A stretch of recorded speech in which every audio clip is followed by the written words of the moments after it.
We've been addressing some important questions about Hinduism and trying to clear some doubts and confusions which are commonly held by people. Today we've come to another important topic about spiritual paths. Yesterday I explained that Sanatan Dharma is eternal. It's the universal guidance for all souls, which is unchanged over yugas and kalps and even from one srishti to the next and everywhere in the universe. So one would wonder, when there's such a divine and pre-planned system of knowledge which is made available to the souls, then when you look in this knowledge of Sanatan Dharma, why does it seem that there is a confusion of paths, a confusion of spiritual practices? There are many, many different spiritual practices recommended at different places in our scriptures of Sanatan Dharma. So someone would wonder why. Why not just make it simple? But the reason is sensible. There's a perfectly good reason behind this. And it has to do with the nature of the people living in the world. Not everybody believes that they are the soul and that they are related to God, and not everyone is ready to accept that God is the ultimate aim of their life. In fact, the majority of the people are not ready to accept that. But Sanatan Dharma has to provide guidance for everybody, not just for the minority or select few whose spiritual consciousness has evolved to the point where they can accept that they're a divine soul who belongs only to God and only He is our happiness. Sanatan Dharma can't just be for those few people. It has to provide some kind of guidance for everybody. So how to guide them? It has been said that Sanatan Dharma is like a kalpa vriksh. The kalpa vriksh provides something for everybody. Or when I was a kid, we had the general store. You had stores that sold certain specialized items, but then you had the general store, where you could find a little bit of everything. So there was something for everyone in those stores. And nowadays, it would be like a big superstore, of which we have many different brands. So you walk into those places, it's like one-stop shopping. Anything you need, hardware, automotive, groceries, clothing, pharmacy, everything under one roof. That's what Sanatan Dharma is. It has to be able to provide guidance for everybody, no matter their level of spiritual consciousness. If someone is not even interested in God realization, what are they going to be interested in? They'll still want to know how to find happiness. So there has to be some kind of teaching to bring that person, encourage that person to at least not do wrong things in the pursuit of their pleasure. They may not be able to understand anything beyond that, but at least they may be able to understand if you do wrong things to other people, you'll suffer. In the future, you'll have to receive some punishment. So if you're not interested in God, you just want worldly enjoyments, okay, the best worldly enjoyments are in Swarg. Here, do all these Vedic rituals, observe all these formalities and rules and regulations of dharma and karma, and you'll go to Swarg and you'll enjoy things you never even imagined existed.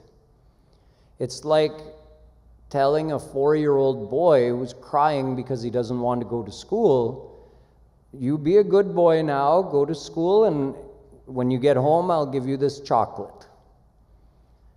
the chocolate is not the real goal of that boy's life, but for him, that's the most important thing in the world, is earning that chocolate. There's nothing more important than that. And in order to earn that chocolate, he's willing to go to school and come back.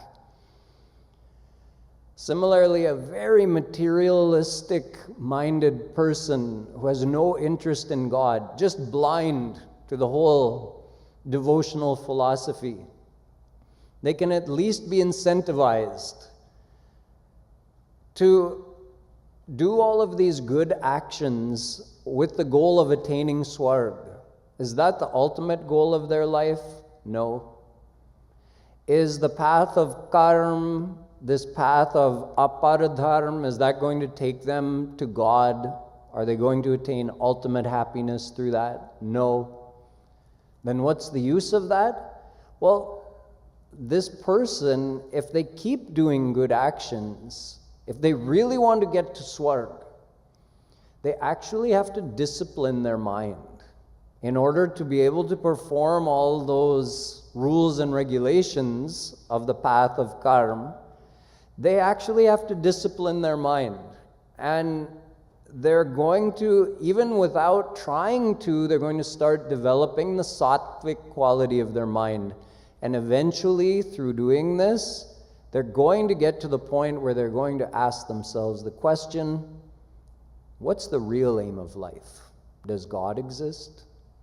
Can anybody find God? Eventually, they'll get to that point. Just like that little boy will eventually realize the chocolate is not the goal of his life, that he needs to get an education so that he can be able to get a job and do all the things that an education allows you to do. So he'll graduate.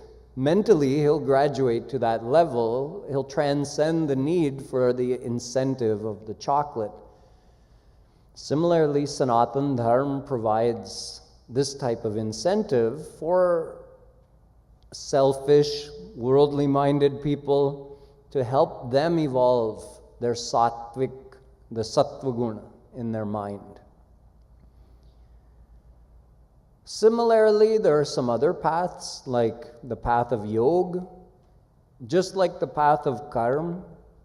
Just by doing Ashtanga Yoga, no one's going to attain ultimate bliss or even freedom from Maya. What will they get? Siddhis. Okay, so someone is interested in developing their psychic powers. Everybody has psychic powers latent in their mind. It's just a matter of the right practice to bring that out. That's what they want. They want to experience those psychic powers. It's another type of worldly desire, nothing else. So, okay, for you, there's a path of yoga. Practice yoga for lifetimes. Develop those siddhis. Use them, and as you use them, see that you lose your power. And also see how you get more and more attached in the world by using your siddhis. And your pride grows, and eventually you fall into the world. And eventually that yogi may realize, oh, this is not the real aim of life. I'm unable to conquer my desires or my anger through this path of yoga. I have to do devotion to God. Really, yoga is meant as a way of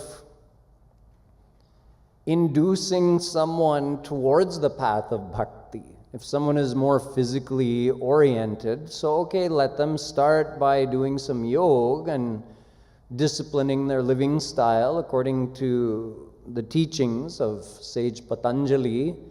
But once they've developed that discipline and some more control over their mind, they're meant to divert their mind now towards Rup Dhyan, towards devotion to God. So yoga is also meant to induce someone eventually towards devotion to God, just like the path of karma is. The path of jnana also on its own, without devotion to God, can only give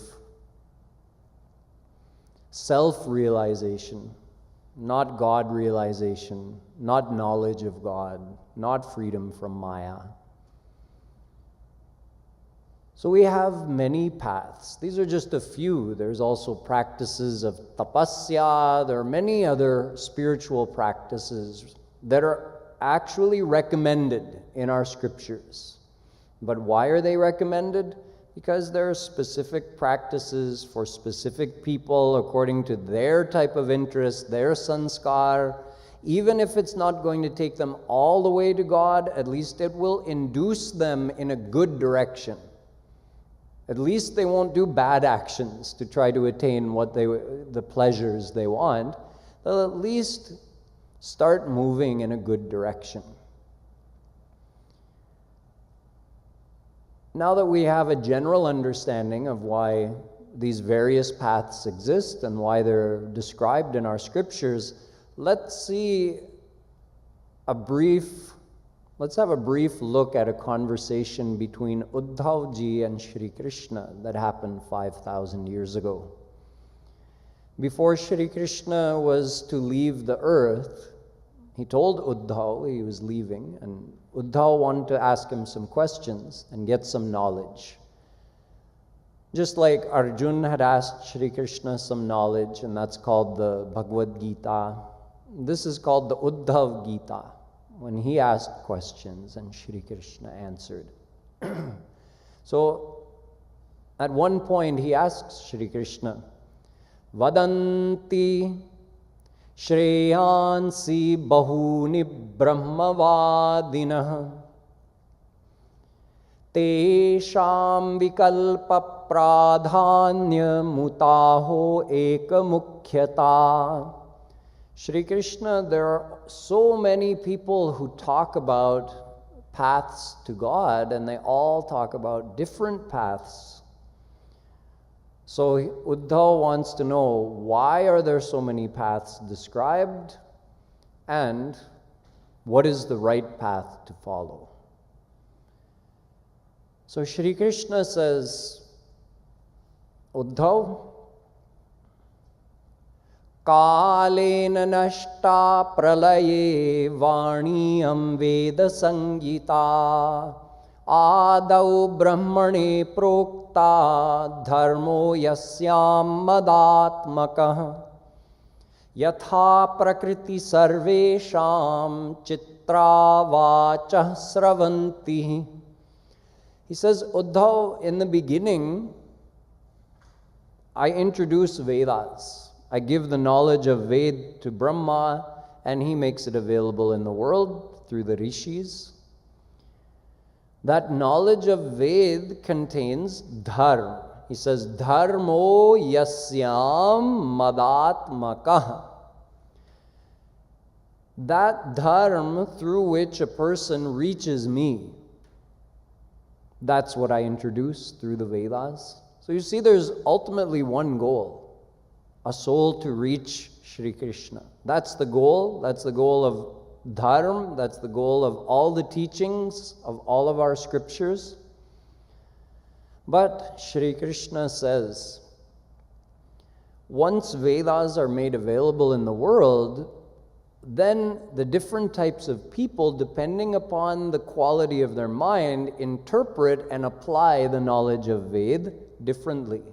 So there are tamas people in the world, there are rajas people, there are sattvic people, and there are divine people, meaning saints, who are God-realized.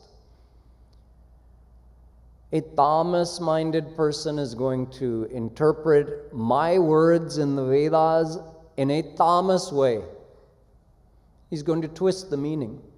A rajas person, even if he's a great Sanskrit scholar, if he's Rajas-minded, he is going to interpret my words in a Rajas way. He twists the meaning. A Sattvic-minded person is also going to interpret my words in a Sattvic way. He also twists the meaning. Only the one with the divine mind, the God-realized saint, can correctly interpret, apply, and teach my words in the Vedas. But Ved is available in print to everybody. Anyone can learn Sanskrit and start interpreting Vedas and teaching it. So Shri Krishna says this is what happens. And then the world gets filled up with all kinds of various interpretations of the original knowledge of Ved. So out of that, Shri Krishna says, out of that, different people start giving importance to different paths. Now, all these practices are mentioned in Ved, but keep in mind they're all mentioned more like a pyramid type of structure leading towards Shri Krishna. That's the ultimate goal. So, at the bottom, maybe you have those practices for a purely worldly person to start doing good actions, even if it's with a worldly desire, and then rising above that, realizing that we have to desire God, and then learning how to surrender our mind to God, and then learning how to love God, and then learning the greatness of Prem and Radha Krishna Leelas and who is Radharani. So you see, it's getting like a higher and higher knowledge that fewer and fewer people are qualified to understand. But all of that knowledge is leading in that direction. That's how it's organized in a divine way. Just like in a town, all the educational institutions are coordinated. The elementary schools graduate people into middle schools, and they graduate people into high schools, who graduate people into post-secondary institutions, and they enter master's programs and PhD programs. It's like this pyramid structure of a systematic, intercoordinated education. It's the same exact thing with our scriptures of Sanatan Dharma, Ved, Upanishads, Gita, Darshan Shastras, Bhagavatam. These are all arranged in this type of pyramid structure, leading up to the Rasik Vani, the teachings of those Rasik saints who have actually experienced the bliss of Radha and Krishna. But when people start twisting the meaning of these scriptures, they give particular importance to that thing that suits their fancy. So Shri Krishna says, Dharmameke yashaschanye kamam satyam damam shamam anye vadanti swartham va aishwaryam tyaga bhojanam Kechid yagya tapodanam vratani niyaman adyantavanta evaisham loka karma vinirmita dukkho darkastamo nishtha chudrananda shucharpita. Just to summarize what he's saying, he mentioned all kinds of practices which are told about in his Vedas. And he says, none of these lead to ultimate happiness. They all keep you under Maya. He mentioned the physical practices of dharma. He mentioned vrat. He mentioned swadhyay. He mentioned tap.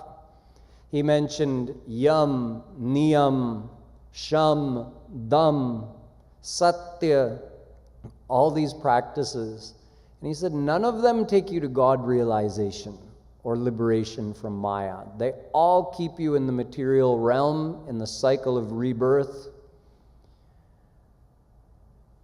And the pleasure, the happiness they give is temporary and always mixed with dissatisfaction and even unhappiness.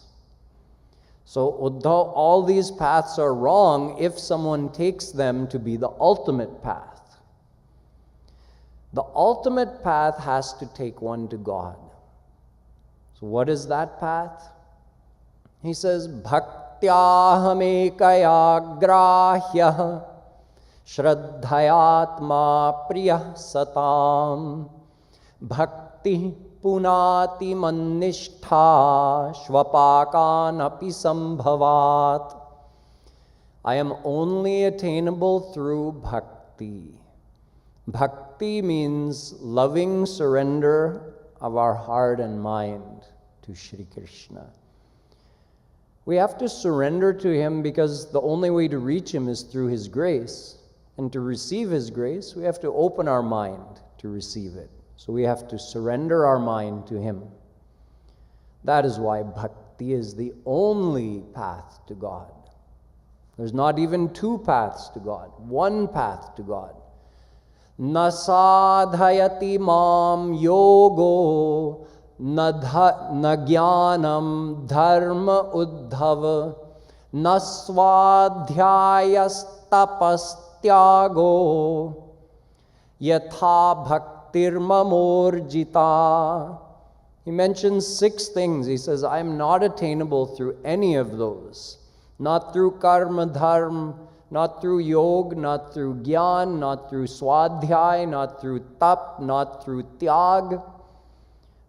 I am only captured, captivated, conquered by bhakti. In fact, yat karma bhir yat tapasa jnana vairagya taschayat yogena dana dharmena shreyo bhiritarairapi. Uddhav, whatever results you're going to get through following any of those other paths, you get it automatically through bhakti. Everything through bhakti. But those other paths, dharma satya dayopeta vidya va tapasanvita. He mentions about dharma and gyan, 2 great paths. He says, madbhaktya petamatmanam na samyak prapunati. Bhakti has the power to completely purify your antahakaran. But even dharma done with total satya, with perfect truthfulness, or the path of gyan with total renunciation, such great things, even these 2 don't have the power, nasamyak prapunatihi. They don't have the power to completely purify your heart like bhakti does. So bhakti is the only path to God. Surrender of one's mind to receive God's grace is the only means of attaining God. All other paths, they could be surrendered to bhakti. In other words, if the tapasvi or the jnani or the yogi or the karmi, while practicing their path, surrender to Shri Krishna, then they can reach God, but it's the surrender that results in God realization. So the ultimate goal of our life is only attained through bhakti. That is the correct path to God.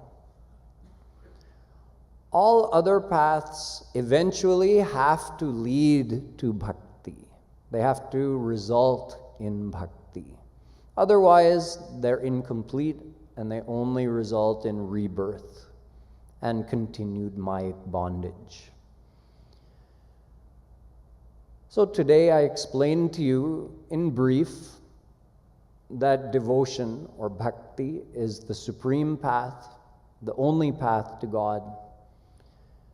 And all the other paths mentioned in the scriptures are meant to lead one, to get one to the point where they realize, now I have to do bhakti. So all these practices are leading to the same place. All the teachings of our scriptures are leading to the same place. It's all systematically organized. So we should respect all these teachings and spiritual practices that are described in our scriptures, but at the same time we have to realize that ultimately one has to do bhakti in order to attain God.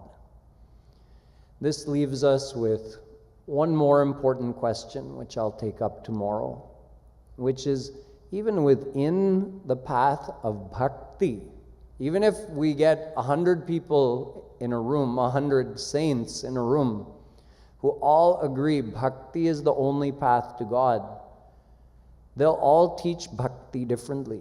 They worship different forms of God. They teach different physical practices of how to do devotion to God, and they explain the philosophy differently. Why is that? Why can that not be simplified? Why do we have so many sampradaya and people who say this sampradaya is correct? No, this sampradaya is correct. And it's all within the path of bhakti. So tomorrow I'll clear up this subject and clarify the path once and for all, taking the help of the teachings of Shri Kripaluji Maharaj. Now today is Hariyali Tej,